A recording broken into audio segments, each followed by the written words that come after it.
بسم اللہ الرحمن الرحیم۔ میرے بھائیو اور دوستو، ان دنوں میں اکثر و بیشتر یہ سوال سننے کو ملتا ہے اور یہ لوگ سوال کرتے ہیں کہ آیا ان 10 ذی الحجہ کے 10 دنوں میں ناخن اور بال کاٹنا کیسا ہے؟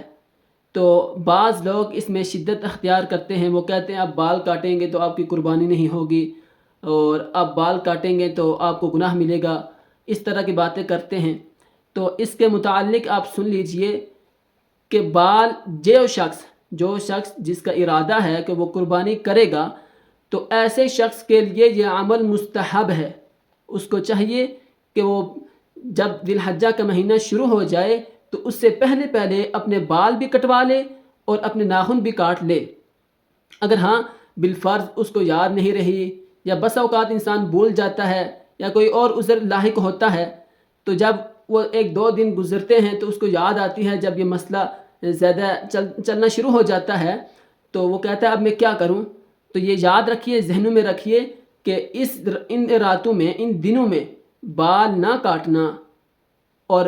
ناخن نہ کاٹنا یہ مستحب عمل ہے۔ اگر کوئی انسان کاٹ لیتا ہے تو وہ گناہگار نہیں ہوگا، اور ہمیں مستحب عمل ہے اور اس پر بہت زیادہ اصرار نہیں کرنا چاہیے، اور اگر کوئی نہیں کرتا تو اس کی نکیر نہیں کرنی چاہیے۔ اس لیے میرے بھائیو اور دوستو، اللہ تعالیٰ سے دعا ہے اللہ تعالیٰ ہمیں دین کے مسائل کو سمجھ کر اور ان پر عمل کرنے کی توفیق